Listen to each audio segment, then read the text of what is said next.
Welcome to Slow News Day Live. My name is Steve Boykin, and I am here in beautiful Boulder Creek, California, where the flannel shirt is our state flag, the pit bull is our state bird, and cannabis is our state flower. It is St. Patrick's Day in quarantine.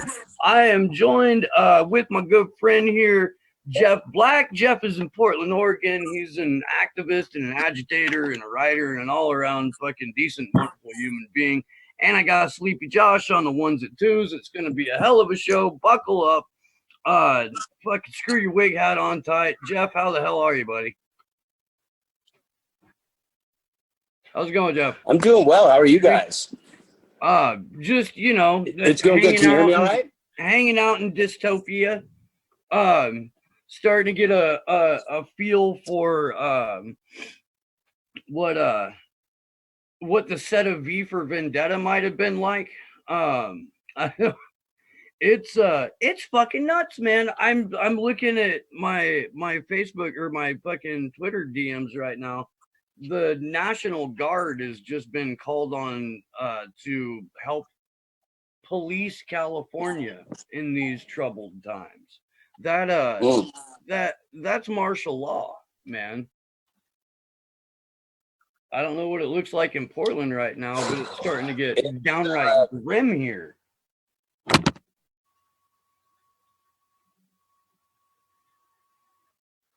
These are very, very strange times, to say the least. Scary times, even for those of us, I think, that as a vocation, if you will, reject fear.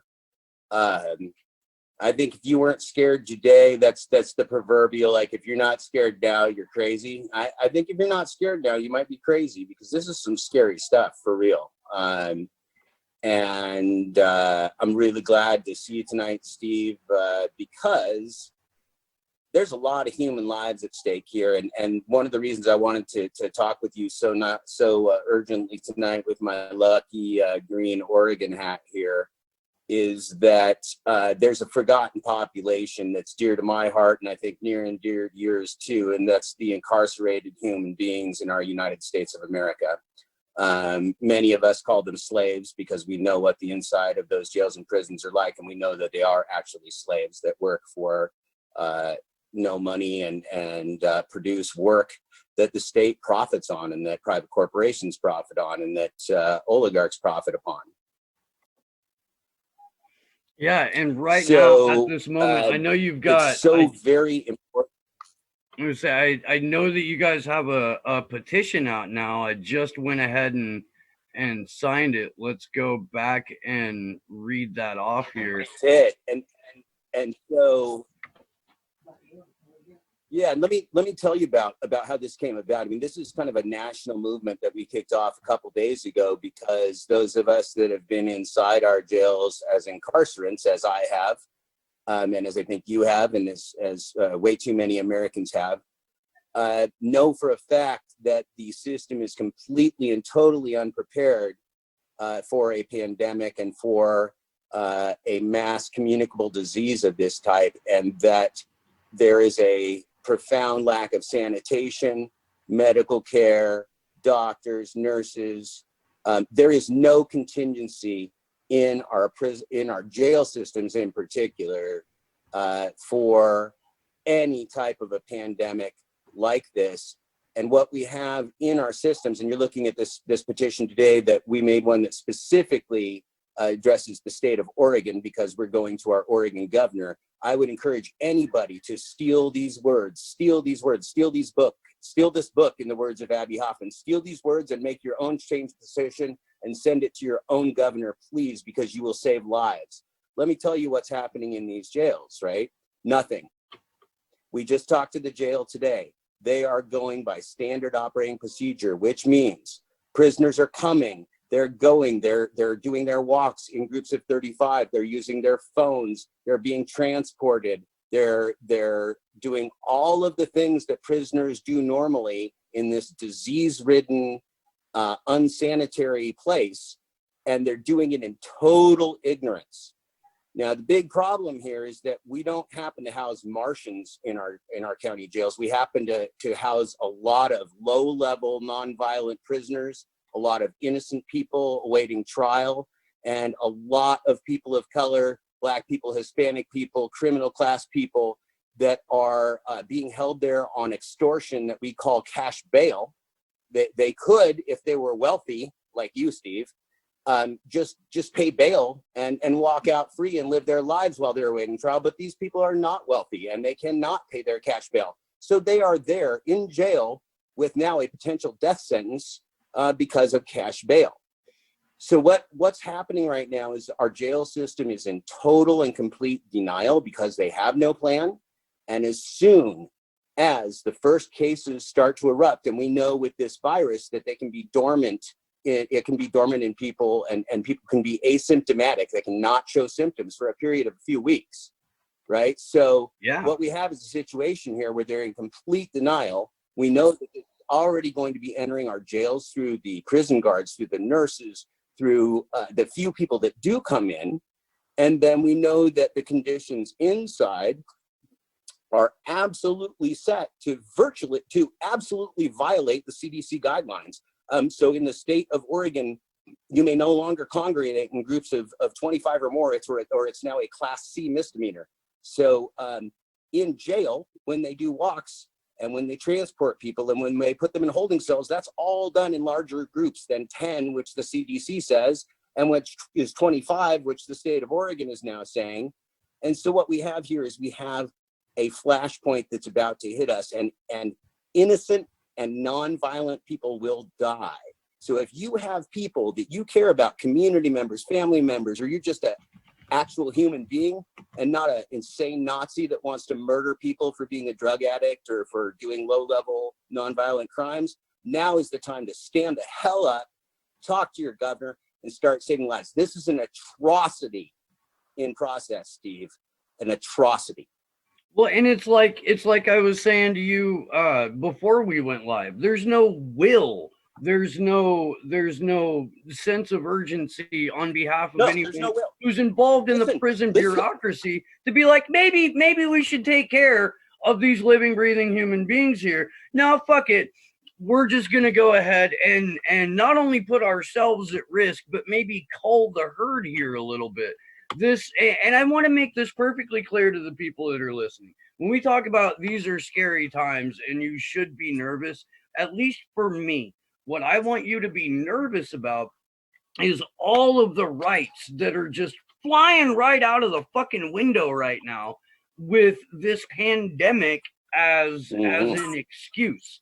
And if it wasn't this particular pandemic, it was going to be something else, because the fucking center can't hold anymore, man. We pumped $5 trillion into Federal Reserve banks and the stock market, went up like fucking smoke. We fucking we have no electoral system whatsoever that we could compare to any of the developed countries in the world. We've got a banana republic fucking electoral process. We've got one war party that is so blatantly in the pocket of a very small group of people and serves their very malicious needs, that there is no way that a country as large as the US was just going to sit idly by and let this happen. Look at what's happened with this pandemic thing already. All fucking public gathering, freedom of assembly around the globe is gone, Jeff. It's fucking gone.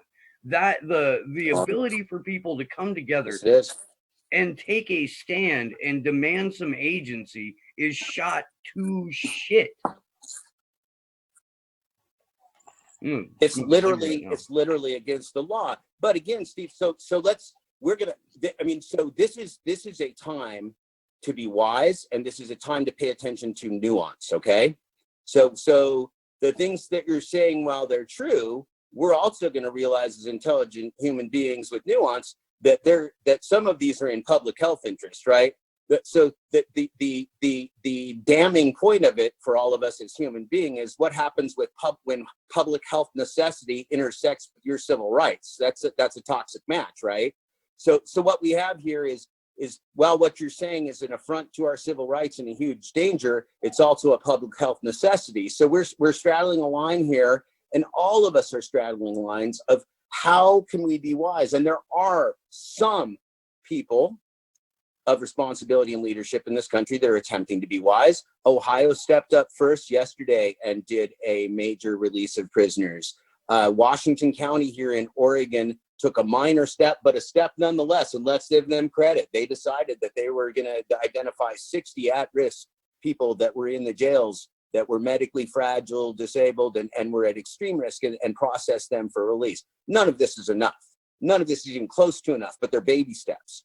What we need to do right now, Steve, and I mean right now, I mean tonight, today, tomorrow, now, is empty our jails of all non-violent and mentally ill and people that are incarcerated that should not be incarcerated in jails in the first place, right? This is a runaway jail population. We created this monster, and now we got ourselves a pandemic. So and let's be clear it's time about to get smart. It's time let's- for governors to step up and be smart. Go ahead. I'm gonna say, let's be clear about who helped create our prison state. One of them's running for fucking president right now. One of them is having an election stolen for them so that they can go on and lose to Donald Trump. That's right. Right fucking now. Joe Biden, you can't find video from the 90s where Joe Biden's talking where he isn't taking credit for the 1994 Crime Act, or where he's not taking full credit for the Omnibus Counterterrorism Act, which became the Patriot Act. And we've got that's right. We've got a just out of hand prison population now. There's in California alone, by anyone's standards, by any standards, by any human rights standards, by any global human rights watch standards, by any standards, our jail system, our court system is racist and a human rights atrocity.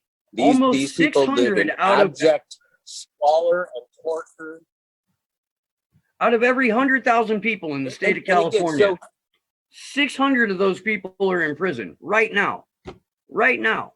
600 out of every 100,000 people in California. And what do you think? That is good. And are those demographics consistent with the population, or do they skew toward people of color, Black, Hispanic, and criminal class? Oh no, I mean, you know the answer. Of course, it's the right. Black and brown communities are overrepresented in the population. Correct. But so by definition, what we have is a racist system. So by definition, what we're perpetrating here, Steve, is called genocide. So if we want to start dropping some really hard words on our politicians and make them start to make some really hard decisions, we need the governor of Oregon to decide whether Kate Brown, our governor, Kate Brown, needs to decide whether she wants to be responsible for genocide or not. How many fathers and sons and daughters and wives and sisters and brothers and uncles and cousins and whatever does she want to take away from our community with death for minor crimes, for nonviolent crimes? We closed all the institutions. A good percentage of our incarcerants are mentally ill, Steve, and should be in some type of place where they can get the help they need, not living in the torture, in the abject torture and starvation and squalor and disease of a county jail, which is where they are today. We are a shameful, shameful nation. And I'm told by the older folks that my grandparents' generation, my parents' generation, that we once freed prison camps of Jews that the Nazis had. Well, we didn't learn much, Steve, because we are perpetrating those crimes today. And this was kind of an abstract concept, if you will, for a while, of what would you have done as a German citizen when the Nazis had concentration camps going in your country. And I've been to Dachau, Steve. I'm a Jew, so I've been to Dachau. I'm an atheist Jew, just for the record. I've never been in a synagogue in my life, which makes me a pretty funny Jew, I think. So when you go to Dachau and you see that Arbeit macht frei, that means work sets you free, right? That work makes us free. that was a Nazi slogan. That's also a Donald Trump slogan called MAGA, right? MAGA, whatever you want to say. Work does not set us free. Slavery does not set us free. Concentration camps and walls don't set us free. That's called fascist propaganda, Steve. And we've got ICE right now, like gloving up and masking up and going on raids during this course. Yep. They've been the last couple of years where ICE has kicked into high gear have just been live fire training exercises for a moment like this, where we've now got fucking and we have to recognize. Go ahead. They're the fucking the U.S. Gestapo. So we have to recognize door to door. Right. So in history, in retrospect, in history, in the bigger picture, whatever you are doing right now today is what you're doing while concentration camps are being perpetrated upon innocent human beings of the United States. Whatever you're doing right now today is what you're doing while the state of Oregon under Governor Kate Brown is allowing prisoners to languish and a pandemic to break loose within our jails. Whatever you're doing today in the state of California is what you're doing while Gavin Newsom, isn't that the name of your governor? What's the name of your governor, Steve? Yeah. Gavin Newsom, he is a legacy governor. Okay. He's probably the nation's most handsome governor. Right. And he's also just a fucking horrific cunt. Okay, so Gavin, right? Gavin, whether you're a good guy or a bad guy, if I was you, Gavin Newsom, governor of California, if I was you, Kate Brown, governor of Oregon, I would not want the mass death of innocents on my hands. And again, let's talk about who these people are. These are people that a lot of them have disabilities. A lot of them have mental health issues. A lot of them are much older than you would think incarcerants would be. A lot of them are in their 60s or even 70s. These are some older folks. There are people in there with canes and walkers and all kinds of maladies. In addition, when you go inside our county jails, the nurses will tell you this place is teeming with tuberculosis and strep and MRSA. MRSA, that's antibiotic resistant bacteria. When you get it, you ain't getting rid of it for a very, very long time. It's not going to be good for you. So in this environment where there is no consistent sanitation, where these holding cells and these vans that they move prisoners in and the telephones and the video kiosks, all these different things, they're not only not cleaned frequently, they're not cleaned ever, right? You're going to go, if you've been in these jails, you know, you go through these holding cells, through these processes, through these classifications where you're in group after group after group after group, and you're moved through places that you know have never been cleaned, not in years, right? They're covered in graffiti and detritus and filth. This is how you mass murder innocent people, Steve. Oh, absolutely. There was a story that was gaining traction right before we all had to retreat to our homes and make sure that we were only tuning in to what our governors or the president was telling us. And that was about an alarming number of deaths within the Mississippi prison system. And they had it as of like a month ago. They up to right around 20 people had just been outright fucking murked right there in the Mississippi prison system, to the point to where they were starting to have to address it. Now, nobody's fucking talking about that. No, and so I got to give you a lot of credit for bringing this to light. So there's not enough people that are pointing to the fact that we've incarcerated a grotesque amount of our population. And you're absolutely right. The elderly, the infirm, people that have mental health problems. A lot of people don't know this. If you're watching the show right now and you're younger than like 35 or 30, you might not know, but back in the 80s, Reagan just tanked our mental health care collectively, nationally. Just fucking closed the institutions. Just and threw kicked people out these on the people street. out onto the street. The reason that you see a wingnut on every corner in California who's both homeless and mentally ill has a lot to do with Ronald Reagan. And when they do get scooped up, they Right. get Okay. put. So let's just take a quick point, though, Steve. A very quick point, though, because we don't want to take steps back in history to take steps forward in history. Okay.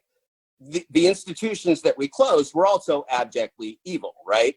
These Oh were yeah. terrible institutions that did terrible, heinous, torturous things to people. But, and can you even believe, I can't even believe I'm saying, but, so we had these terrible institutions. We closed those and threw them out, and then we put them into different institutions. Institutions are not the answer, right? So the fact that we closed institutions was not necessarily a bad thing. It's that we didn't figure out what was next. We just threw them out on the street, and then we put them in a different institution, which we call your county jail.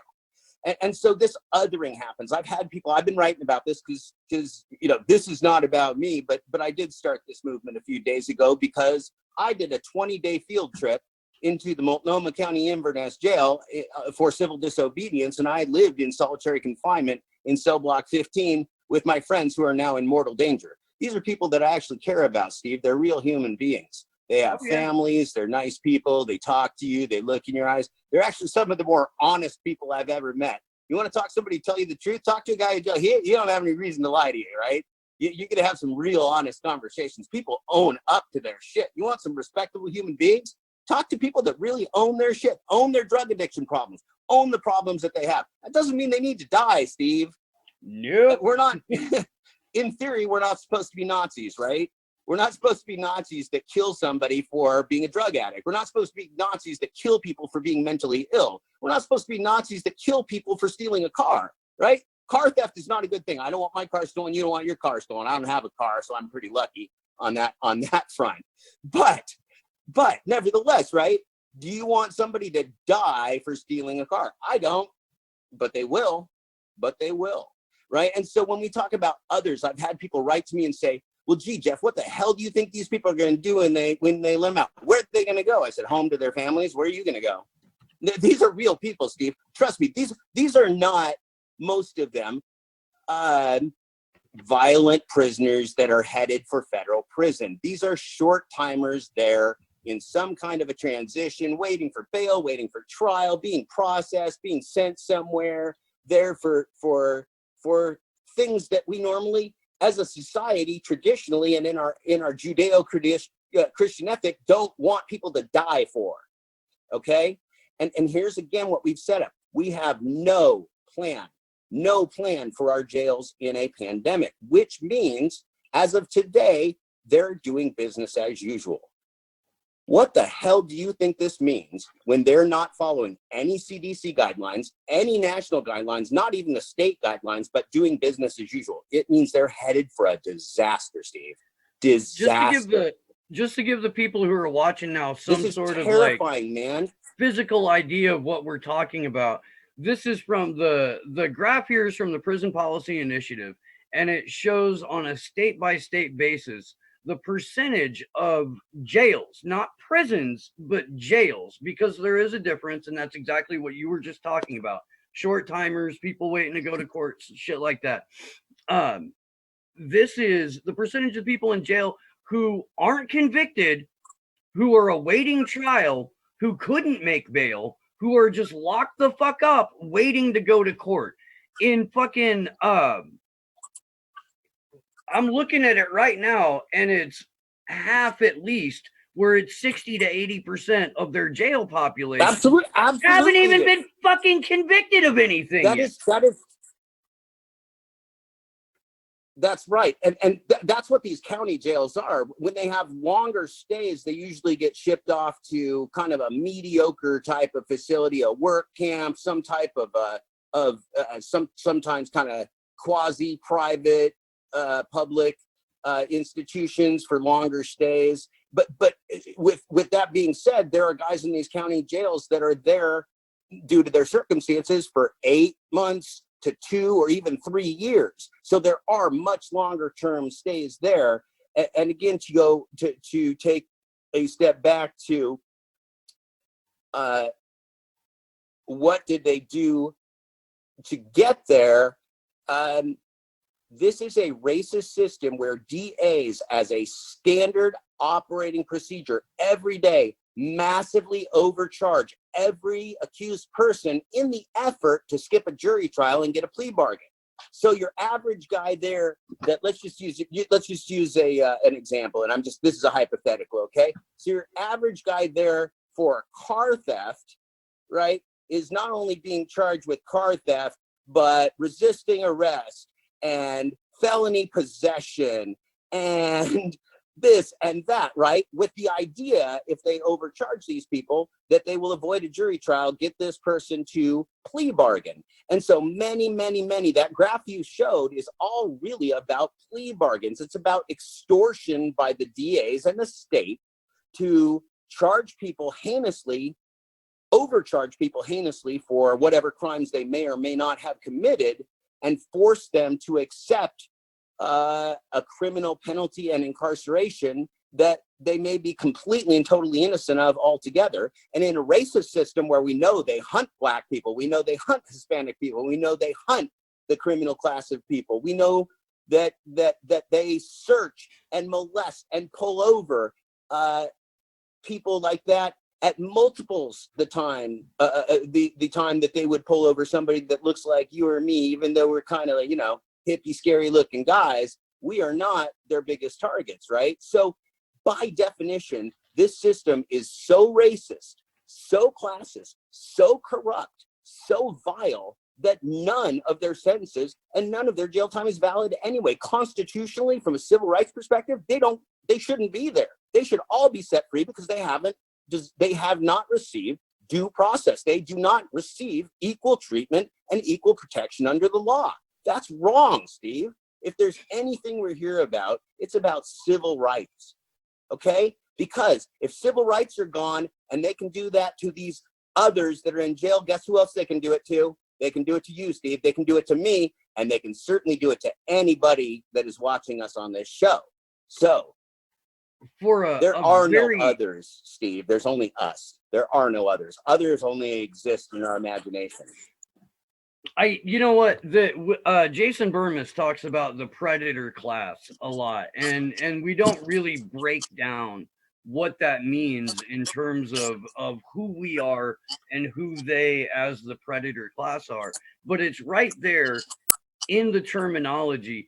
These are people who, as you said, will hunt other human beings, who prey upon the most vulnerable, the weakest, the people who lack the means and the resources to get themselves out of the fucking tunnel view of our police, whose only jobs, by the way, are social control and protection of private property. They're not even allowed. I don't think it's been since like 9/11 when they started taking protect and serve off of the side of the cars because there was no way that anybody was buying that bullshit anymore. But even now, they're right. flagrantly there for social control and order and for protection of the predator class's property. It seems like we're yelling at each other too. Right. I always wonder what like people who like come into this halfway and don't really know what's going on. Like two fucking guys screaming at each other. Jeff and I love each other very much. We're just having an involved conversation. If you're late to the game, man, so much. Yeah, so this is life and death. This is a little way too exciting, I guess, for normal voice volume. Let's throw a couple statistics out there because people need real numbers, right? We don't play propaganda games here. We're talking about facts and reality. So in 2017, the last year we had statistics that the local newspaper here dug up. The Portland Police Bureau, 52% of their arrests were of our homeless population of less than 3%. So if you do the math on that, that's recycling houseless people through our jail system a lot, right? So guess who is at an ultra high risk for the coronavirus? Houseless people. Okay, problem one, right?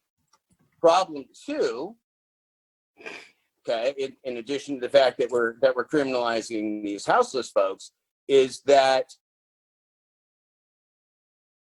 as you said, predatory class. We put those folks in jail.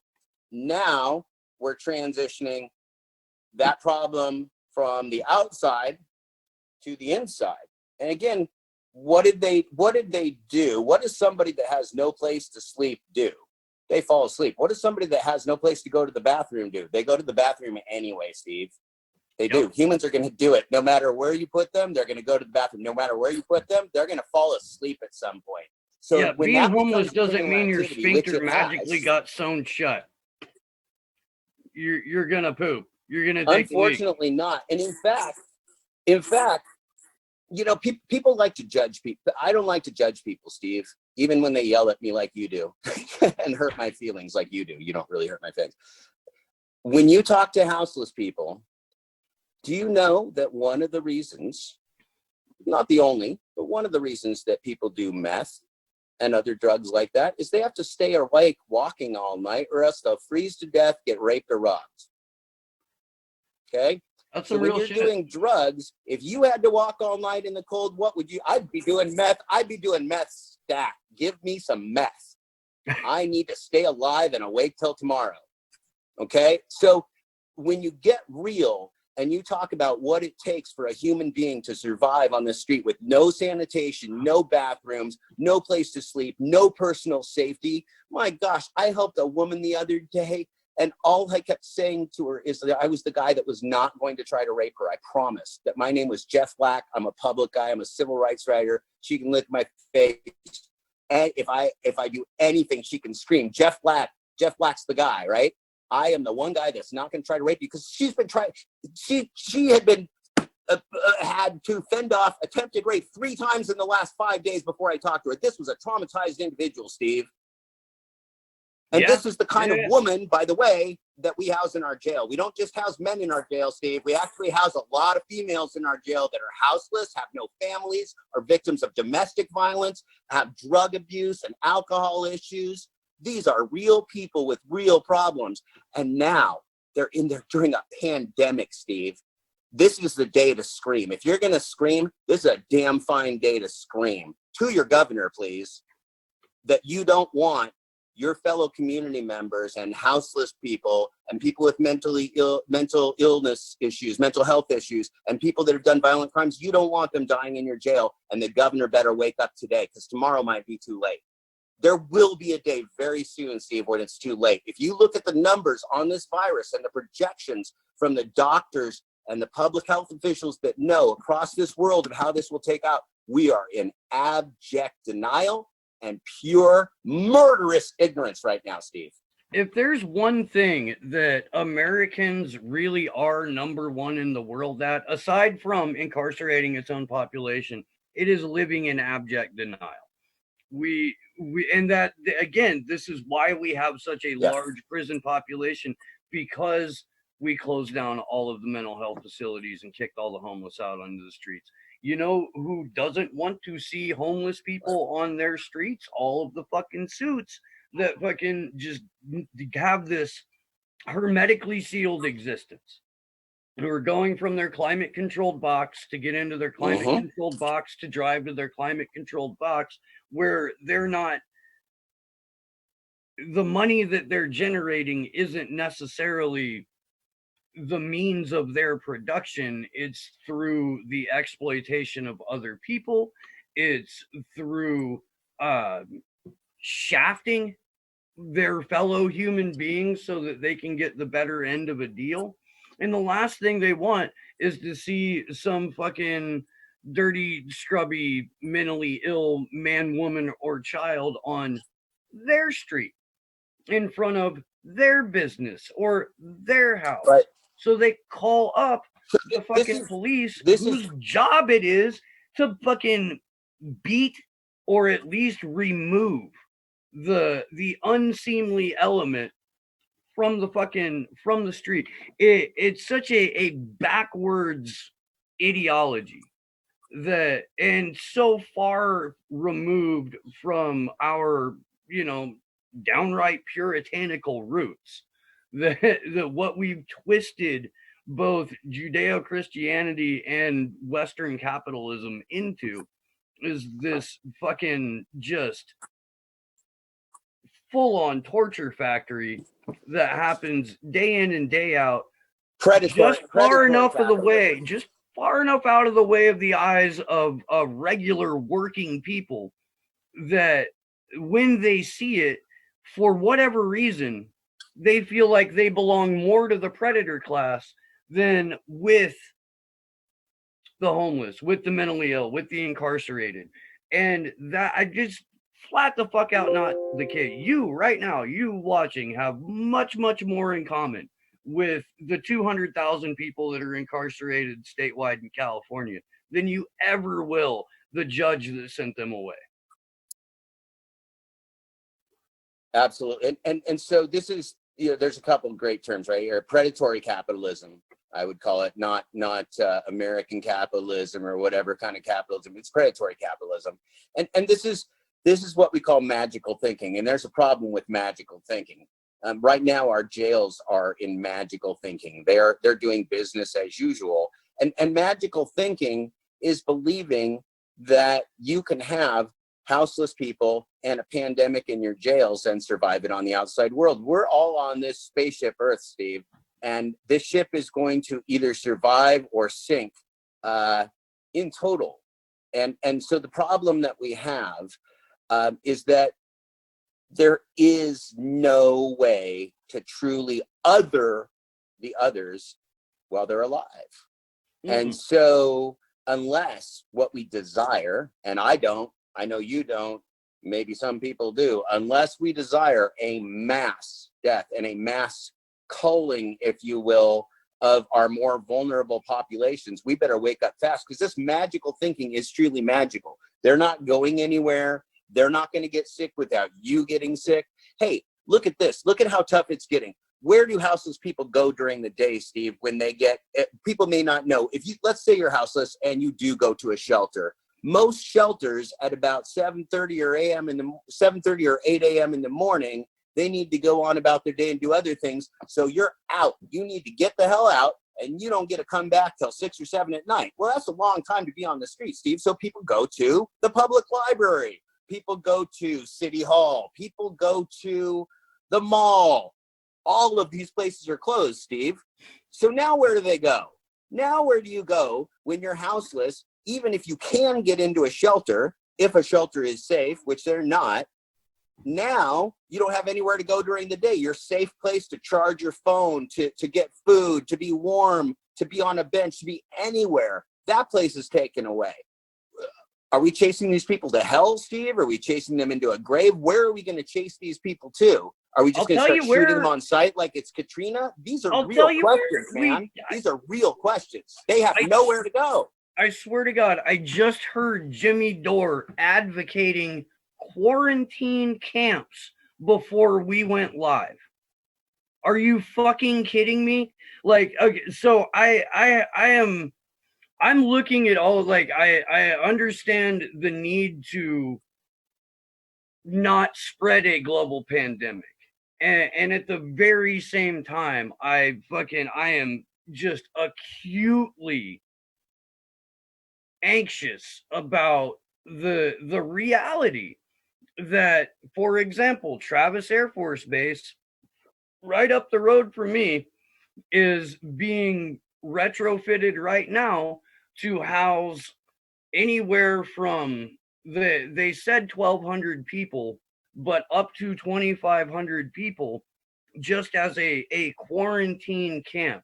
Now, if you're going to include the prison population in that, then there better as fuck be like a 3-stage process before you bring people who have been exposed to this, who have been exposed to tuberculosis, which runs rampant throughout the prison system, staff. You mentioned a couple, like the Santa Cruz County Jail not too long ago had a bad staff outbreak.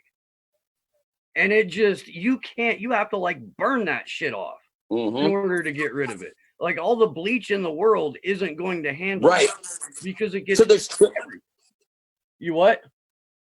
There's two key issues.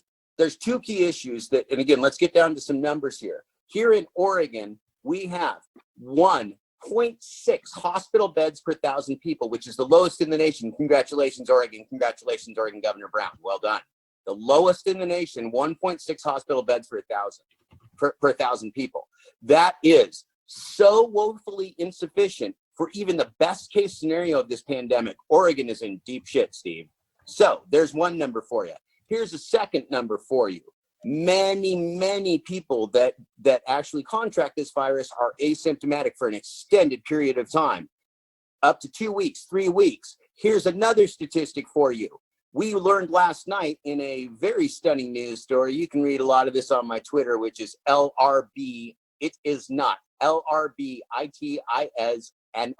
LRB, it is not. You can read a story about how we recognize we don't even have enough medical supplies. We don't have enough gloves and masks and gowns. And ask yourself why. It's because in our for-profit health industry, we didn't plan to have enough medical supplies for houseless and poor people because they don't get medical care. Fuck those guys, right? So now it's our problem too, right? Because now we don't have enough masks and gowns and medical care and hospital beds, not just for the houseless and poor people that are at most at risk for this pandemic breaking out within their communities and reaching us in our little safe homes where we are, right? We don't even have enough hospital beds for you and your mom and your grandma.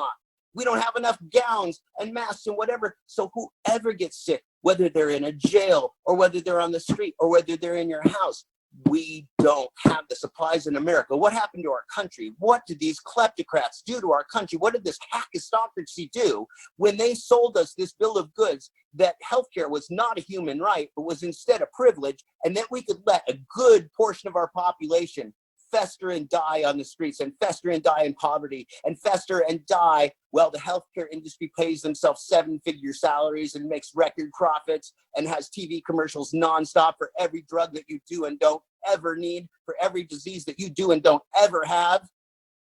Boy, we sold ourselves right down the river, Steve, and now we're up shit creek. It's too late. And let's give a fourth statistic. What do we not have? Let me give you, let's play a little hangman, Steve. I love hangman. Okay. Let's do hangman. It's a 4-letter word. We don't have these. Pick a letter, Steve. Well, okay, I was gonna say rights is too many letters to make up that word. But let's go. Let's we don't have tests. We don't have tests for COVID. So even the whole premise is an illusion because we can't test you. We don't have tests to know if our prisoners have it or not. We don't have tests to know if you have it or not. We don't have tests. So we don't have tests. We don't have protocols. We don't have plans. We don't have hospital beds. We don't have hospital supplies. Where are we, Steve? We're up Schitt's Creek right here. So what can we do? Do we need to panic? Panicking is not going to help us, but we need to get smart. And this is why, again, let's go back to what our governors can do today. Our governors can get smart today and stop the pandemic from exploding within our jails and houses populations. Here in Oregon, we've already taken some minor steps to place sanitation by homeless camps, sharps containers, bathrooms, washing facilities. We got smart. We got smart because it was going to kill us, right? We only did this a week or two ago. We didn't do it a year ago. We didn't have foresight, but we got some self-preservation instinct at least. And we decided, holy shit, we better give these houseless people some sanitation facilities. And so we did a little bit of that. There are steps that we can take.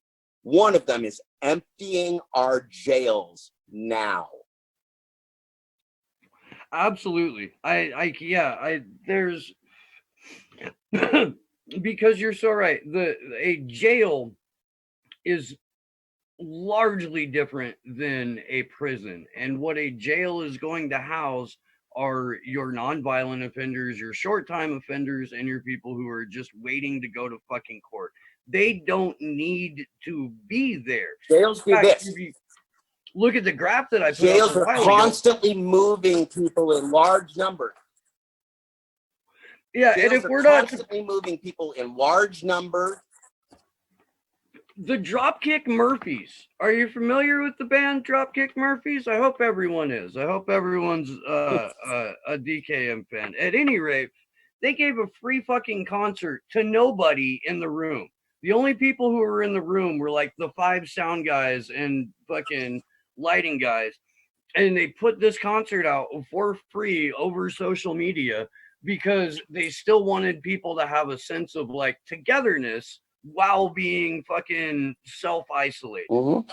What we can't be doing is what they're doing in fucking Florida, which is allowing tens of thousands of fucking spring breakers to hang out where right at Clearwater Beach, which is basically God's waiting room, given the number of elderly people that fucking live there year round. You've got service industry workers who are going from drunk frat boy central, where all of these people have the potential to be carrying this thing, but will be asymptomatic, to Nana's house or Nana's home, where there's an additional 40, 50, 60 people. I have teenage kids, and I had to break it down to them in a way that I never really wanted to, because I really want us to maintain our semblance of fucking rights about this. But I had to ask them, like, who do you feel like killing this week? Because you could go and get this thing. We don't know if you have it, because you're right, there aren't tests. You're not going to show signs because you're in an age group that's asymptomatic. But if we go and we hang out with 30, 40, 50 other people, the risk of exposing them to that is fucking astronomical. And what I'm trying to figure out is how we maintain any semblance of liberty through this, knowing that it's highly illogical to want to have a 10,000 person gathering or a 1,000 person gathering. Let's talk about that. Yeah, let's talk about that, because I'm down for a brainstorm. I've got a little theory here. Which is that look, opportunity and crisis travel together throughout history. Opportunity and crisis travel together. This crisis is an opportunity for America, because this is teaching people. I've been writing about a general strike for a while. You know that, Steve, and you know that I love peaceful civil disobedience. And I do this equation for people. I say general strike plus peaceful civil disobedience equals freedom. And I do believe that's true. Okay. And the reason that, and when I talked about a general strike, and I've been writing about it for a couple of years, again, you can find that on my Twitter feed or my Facebook feed or on Medium or whatever. If you contact me, I'll help you find whatever you need to find. When you have, if we had a general strike, I hypothesized the general strike that would work is if we got all the athletes, instead of saying, gee, we really support the freedom for our people, what if they just stopped playing? What if the NFL stopped? And if the Major League Baseball stopped and the soccer players didn't play, and everybody said, well, that'll never happen. They'll never do that. Well, maybe they just did. So I'm going to argue, Steve, that in this opportunity right now, we just broke America. We did. You may not know it yet. Oh, yeah. No, that's... party in Florida may not know yet. We just broke America. There are so many businesses that will never open again. There are so many restaurants that will never open again. There are people whose lives just took a left turn at Albuquerque, like in the Bugs Bunny cartoon. Okay? We just took a left turn at Albuquerque. And what I'm going to tell you is this is general strike training. The oligarchs are going to be hurting too, because all of us workers, all of us slaves, whatever you want to call us, minions, this proletariat that serves this predator class in predatory capitalism, well, it all ground to a halt. And this was the way that we would have won if we wanted to win peacefully. So we got ourselves an opportunity here, Steve, because things are really the business as usual in the two-party political system of corruption, this two-party political system of hackistocracy, and two parties of losers that are two sides of the same coin. Certainly Trump and his minions in this regime are more evil than any we've seen before them. I'm not a real fan of this Democratic Party bullshit that's going on right now, but that all may be a moot point. We're not heading for free and fair elections right now, my friend. We are not heading for free and fair elections right now. Okay? And even if we are, guess what Trump is doing right now? Trump is actually stealing right out of the Dems playbook. He's gonna step up because he's a good showman, and he's you know who's not incompetent in this kakistocracy? The political goons behind Trump. They're pretty competent. They know how to fuck us up. And they figured out, hey, Mr. President, why don't you be the one to give everybody a check for $1,000 instead of Bernie Sanders or Joe Biden? Hey, Mr. President, why don't you be the one to write off the student loan interest instead of Bernie or Biden? You steal that right from the Democrats. He already did it today. Hey, look at me. I'm going to help you guys out. I'm going to help these restaurants. He's going to become the benevolent dictator of this United States, who's going to spend his excess billions and trillions helping you get back on your feet. If you think this guy's leaving the White House next year, you ain't thinking. And that's what I'm glad you brought that up, because if you missed, changed the course of our history. If you're watching on YouTube right now and you missed the last time that Jeff was on, Jeff closed out by predicting that Trump would not leave office, and not because he lost an election, but that he's just not going to leave office. Like there's no there. The 2020 primary is quite possibly the last election that some of us got to participate in. And we're going to a completely different, but you're right, dude, America's broken. There is a wonderful opportunity for people to, at home, on their own time, general strike. You know, we're more or less shut down.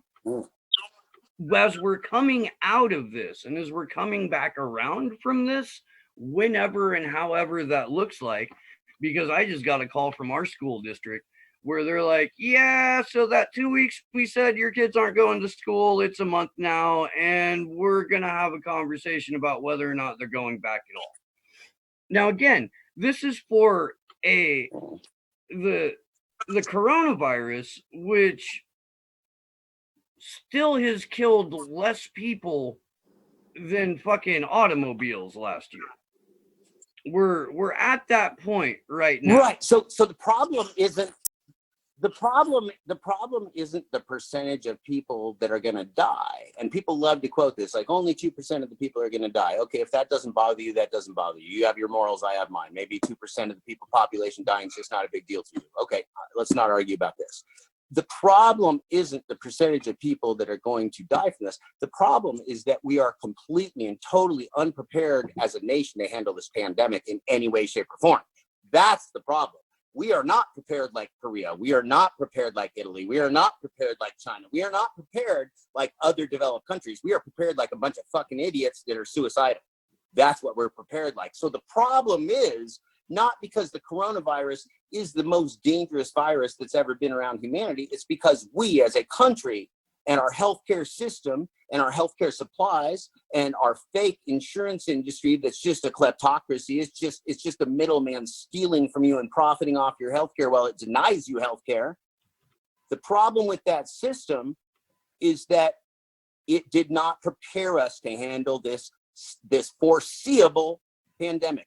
I have not checked this out or fact checked this myself, but I understand that Trump shut down the office of pandemic management or whatever, that office in the United States government. He shut that down, right? So there's your indicator that we are not prepared from a supply standpoint, from a hospital standpoint, from a doctor standpoint, from a prison standpoint. We have no plans to handle this pandemic. That's the problem. It's not the worst disease that's ever been here, but we're so unprepared that your school district has to shut down because they can't manage it. We're so unprepared. Our prison system and our jail system have to empty itself because we can't handle it. The problem is that we failed to plan. And when you fail to plan, you plan to fail, Steve. I read that on a poster once. I'm pretty sure that Yogi Berra even said it too. Are you familiar with Event like 201? That. Are you familiar with this? The simulated pandemic exercise that Johns Hopkins and the Bill and Melinda Gates Foundation put out not 44 days before we found out that we had. No, I bet a lot of people die though. You what now? I'm going to show you some of it, and I'm going to. I bet a lot of people. I bet it projects a lot of death though. Here's the. I'm not going to play the whole 11 minutes, but here's their highlight reel to this. Now again, it began in healthy-looking pigs months, perhaps years ago. A new coronavirus spread silently within herds. Gradually, farmers started getting sick. Infected people got a respiratory illness with symptoms ranging from mild flu-like signs to severe pneumonia. The sickest required intensive care. Many died. Experts agree unless it is quickly controlled, it could lead to a severe pandemic, an outbreak that circles the globe and affects people everywhere. The mission of the Pandemic Emergency Board is to provide recommendations to deal with the major global challenges arising in response to an unfolding pandemic. The board is comprised of highly experienced leaders from business, public health, and civil society. We could be looking at double the number of cases in 1 week and 16 times as many in a month if we are not able to stop the spread. That would be on the order of 500,000 cases, and it would continue to rise exponentially. I'm gonna stop this here real quick because there's a couple of parts that I want to see. Wow. But look at what that's some apocalyptic stuff right there. Look at what their predictors are, though, where they have world financial markets, and we've already surpassed what their estimates were for how bad our world markets have taken a hit. Now, we did just pump $2.2 trillion of imaginary money back into this system, which the people who got a hold of it immediately turned around and used for stock buybacks. And for whatever fucking reason, the smart people at Johns Hopkins didn't see that coming. I don't, in terms of our lack of preparedness, Donald Trump gave himself a 10 out of 10. I don't know if you saw that press conference or not. I caught about 5 minutes of it because I'd been missing some comedy in my life. We can't, I mean, look, we can't feed our own population. We can't house our own population. We stuff about 1.5 million people a year into prisons because we don't know how to deal with our own population. Of course we were going to fail this miserably. The thing that really fucking bothers me is that we're going to quarantine camps, we're going to martial law, we're going to surveillance drones that fucking have already been up and active over my skies and your skies for years now, but for the specific purpose of sending an emergency alert to whatever fucking SWAT team in hazmat suits rolls up to go, hey, wait a minute, you're in a quarantine zone. Now you're our problem. That's how you round up dissidents in an emergency situation. And I'm on that list. Pretty sure you're on that list. Pretty sure everyone that's ever been a guest on this show is on some dissident list. Now, general striking is something that we can all do, and it's something that we can prepare for. Until they take the internet away from us, we're going to start doing teach-ins on how we can best accomplish these goals.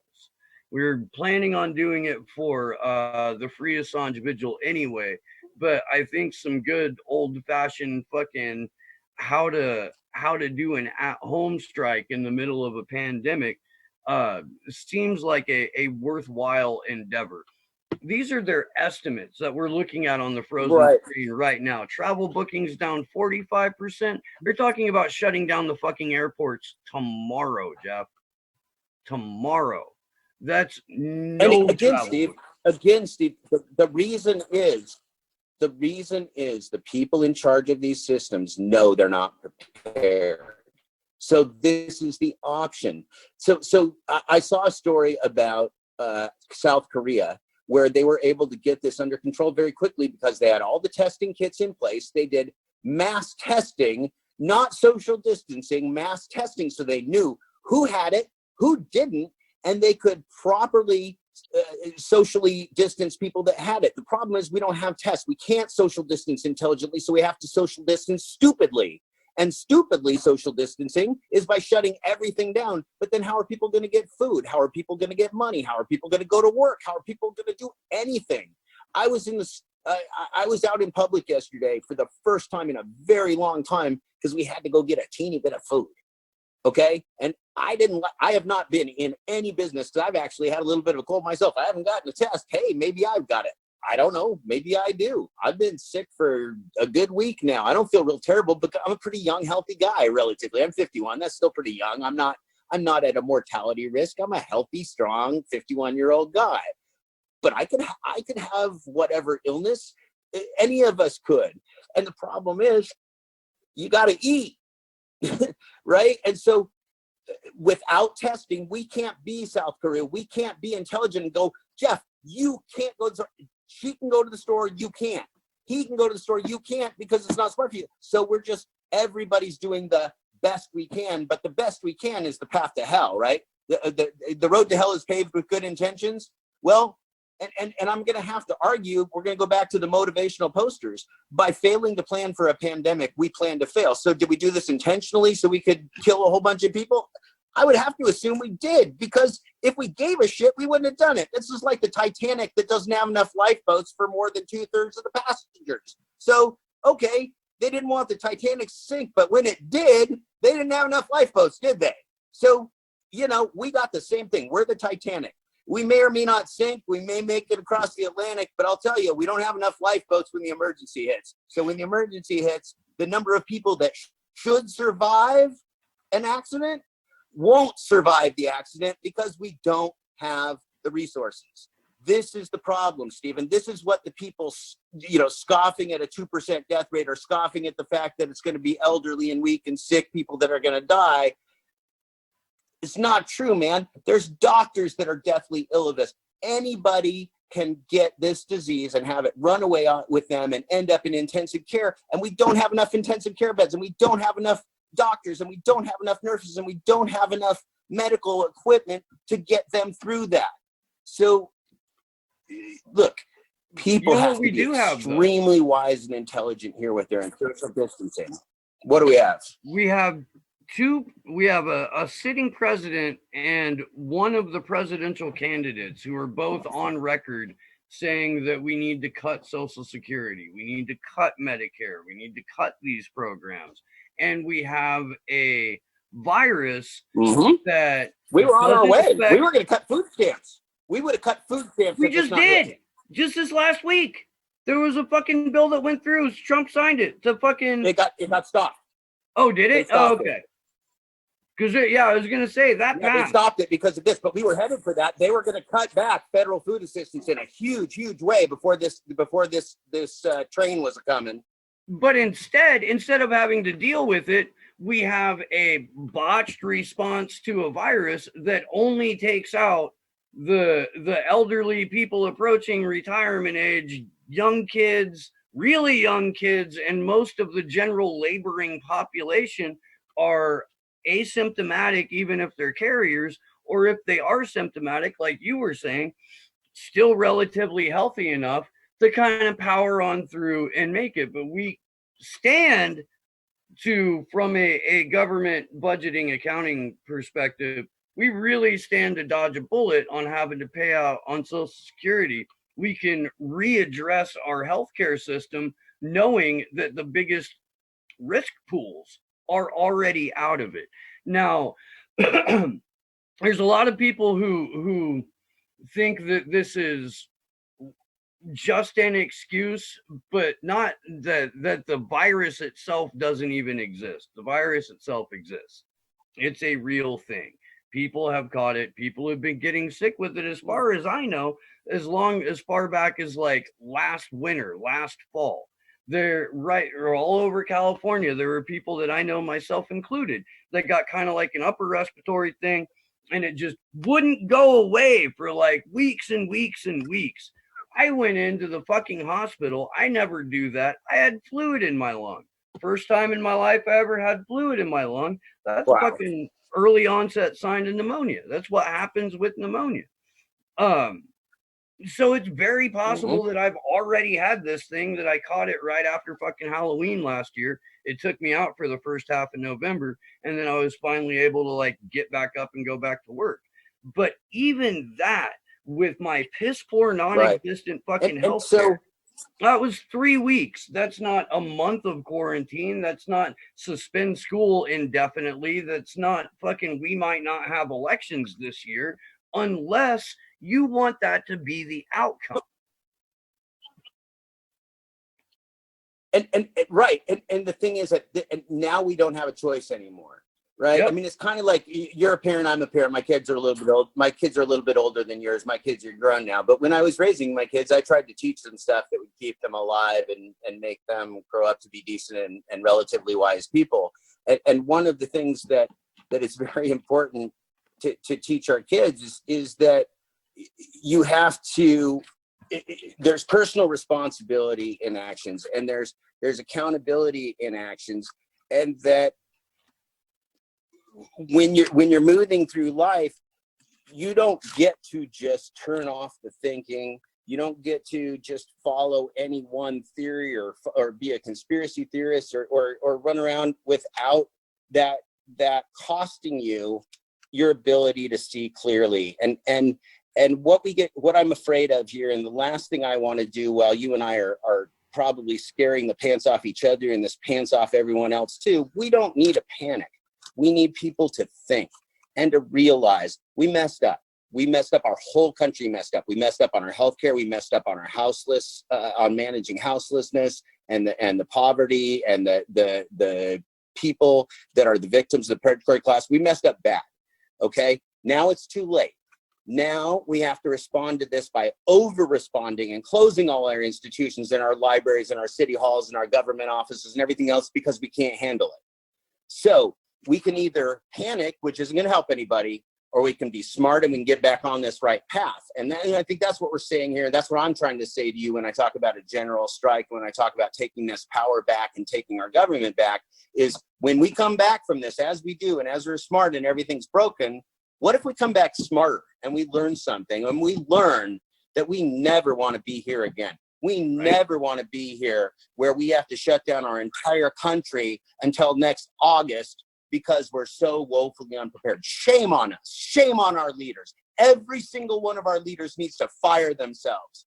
Every single one of our leaders that let us down needs to fire themselves. The health insurance companies need to fire themselves. The politicians need to fire themselves. The cops need to fire themselves. The people that run our jails need to fire themselves. They need to move on in their lives and let us get people in there that do the goddamn job. Because they're not doing the job, Steve. And it's going to cost a lot of lives now because we're not prepared. Shame on us. And while they're not doing the job, if you are able-bodied, be the voice of reason in your community and be the action in your community that gets food to the elderly who can't leave, that gets fucking medical supplies, what little still exists or what can be ordered and delivered. You know, to stand up for the people that can't stand for themselves. Grow food. Fuck it, right now. It's St. Patrick's Day. At least in California, it's almost time to start planting a fucking garden. Like, if we can come together within our own communities without government interference, how much more prepared are we going to be to stand up to that fucking tyranny when this thing finally blows over and we go, no, we basically got a sustainable community right here. We're working on supply chains right now. We've got like I'm getting phone calls from people in New York asking me how to do like anarchist community gardens, how to set up fucking anarchist style supply chains and trying to do whatever they can to shore up their communities without the fucking help of the government, because the government is 100% responsible for the reaction and the rollout of this and the lack of fucking cogent response. I've been writing it for a long time, and I'm going to say again tonight, only we the people can save ourselves now. The government will not save us. Republicans will not save us. Democrats will not save us. And Steve, you just said a mouthful. Get out today. If you need to go to the store, buy some seeds. Plant a garden. Start thinking ahead. We are going to hit some food shortages, people, because the restaurants are being shut down by law, except only for takeout only, right? The grocery stores are tapped out. We are going to be having, in the next 2 months or longer, some serious shortages. Start planning today. Start rationing your food. Start marking out how long you can survive. Start banding together as community to help each other survive. Hey, one of those things that you can do healthily in a social distancing way is go out and plant a garden. You can stay 6 feet away. You can work in the dirt. You can get out and grow your own food. You can prepare. You can even talk to your neighbors from a distance and say, hey, how can we help each other? What can we do? What can I do to make sure that you survive? And gosh darn it, let's go back, please, please, please, to our fellow community members, our families, our family members, our neighbors that are languishing in these jails.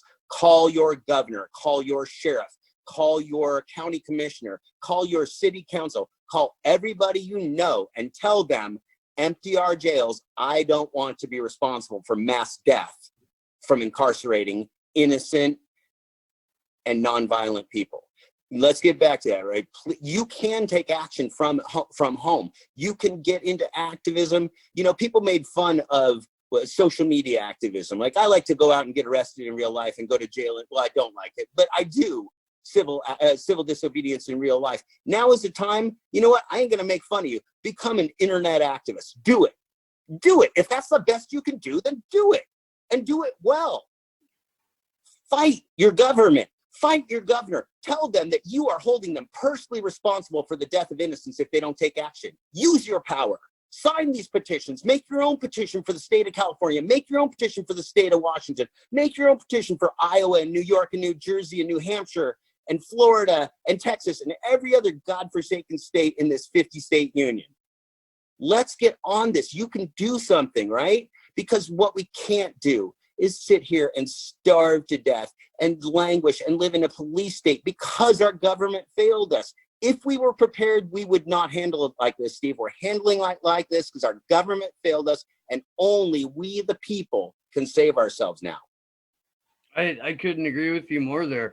I don't know how much time you have to kick it right now. I know Sleepy Josh just went for some more coffee. But it's vital that you sort of, you know, as a collective take this into your own hands, because there's no more obfuscating how much the government has failed you. There's no more dressing it up. There's no more the pig is out of lipstick. Like, we can't pretend anymore. And that's one thing that I hope comes across to everybody, regardless of what form of media you're consuming. Like, I hope that the takeaway you get is that we're past pretending that the American experiment, as we've been living it, has been successful. So it's on us to do it. And I'll go ahead and throw the link to the petition in the chat again, because I do think it's something that people should have. That'd be awesome. And I think it's a good time to take a break. It's a good time to wrap it up. Anyway, I mean, I think, look, there's a lot to think about. This is a call to action. This is pointing out, I know that not everyone has people in jail right now, incarcerated, that are part of their lives. But this is when you know you're now responsible, right? What would you have done if you were in Germany during the time when they had people dying in concentration camps? Well, what are you doing today? This is not okay. And as you said, Steve, we know that there are actually ICE teams out there with COVID protection equipment, grabbing and incarcerating refugees that are now residents of this nation. That's a terrifying thing, that there is such hateful, murderous xenophobia in the United States that we are going to grab refugees during a pandemic and condemn them to whatever the hell they're going to face in this time. This is unbelievably despicable what's going on this very day, and it's not slowing down. So I really thank you for having this conversation tonight. I mean, I'll fess up. I called Steve today and I said, look, man, I want to come on your show because I'm doing this thing for prisoners who are in mortal danger and I want to talk about it. And Steve said, right on. So I want to thank you and just implore everyone to love your neighbor, take care of your neighbor, watch out for your neighbor, watch out for yourself, be wise. This isn't a conspiracy theory. This isn't a time to panic. But you need to know your government does not have your back right now. They don't have the supplies. They're not prepared. So you got to do it. You got to do it. Absolutely. Jeff, why don't you let everybody know where they can find you on social media and man, yeah, no, thanks for reaching out to me. Thanks for hitting me up. I 100% support what you're doing here. If there isn't one for California up already demanding the release of prisoners, I'm going to go ahead and start that as soon as we get off the call here. I would encourage you, if you are in one of the steal the text of the one that's done. Yeah, there's a template for it right here. The link's been put in the chat twice. I'll put it in one more time before we close out. And yeah, just thank you for doing what you do, and thank you for giving a fuck. Jeff, I guess that's where I'm going with this. Thank you for giving a fuck, because there's not enough people that are looking at it through the lens you are, and I appreciate the hell out of that. It's very kind of you. I appreciate that. I love civil rights. I love what I do. I love my life. It's been a tough road, but I don't regret this because I think these are the days that we knew would come. I knew would come, and I think this is, again, I'm going to say it, crisis and opportunity travel together. This is an opportunity for freedom that Americans have not seen during our lifetime or ever. And so even though it's scary, we can use this. We can make this ending better than it would have been otherwise if we're smart about it. You can find me on Facebook at Jeff Thomas Black. You can find me on Medium at Jeff Thomas Black and find the story that I wrote about being in jail and slavery. You can find Brutal Reality, where I talk about general strikes and police brutality and police murder. You can find a story that I wrote about why Trump will not leave office and how Lyndon Baines Johnson committed genocide in Vietnam to stay in office. So you can see me on Medium with longer form at Jeff Thomas Black, and you can find me on Twitter, Jeff Thomas Black, LRB. It is not. Hell, you can just send me a freaking email. I answer everybody. You want to talk to me, you can talk to me. So peace, everybody. I wish you the best. My heart is with every single person out there, and absolutely our family members and community members that are languishing in torture in our jails. I will never be the same after being in jail and knowing what I know. Please use my experience and Steve's experience and other people that have been inside to believe us. When we tell you that is not filled with others or evil people or people that need to die. It's filled with human beings. They're just like you, just like me, regular people. Some of them made really bad mistakes even. They don't deserve to die. Not like this. Hell no. Peace out, everybody. So that's going to do it for the show. I want to thank everyone who hung out in the chat tonight. Lots of thanks to Sleepy Josh on the ones and the twos for helping me out here. Tomorrow night, an hour earlier than normal, we'll be coming at you with the Free Assange Vigil. That will be me and Andrew and Taylor Hudak. Susie Dawson is going to guest host again. Super stoked for that. Ray McGovern will be our guest, and Jason Burmis will be in doing the share stream with us at around 10 o'clock Eastern, 7 o'clock Pacific. While we're talking about prisoners who need to be released because of this pandemic, before I close out, I do want to say a special, take a chunk of time here to talk about Julian Assange, because there is no one whose loss will be felt globally as keenly as Julian Assange's, were he to become, I guess, drive-by casualty of this COVID-19, of this coronavirus. can't encourage you enough to contact your local government, to contact your governor, to contact your sheriff's department, and demand the release of the people who are in jail. While you're at it, make sure that you're addressing someone, anyone, in any sort of position of power or to the world at large about the fact that Julian Assange is still incarcerated in Belmarsh, and they have no steps. In fact, the UK's plan up until a couple of days ago was herd immunity by making sure everyone got it.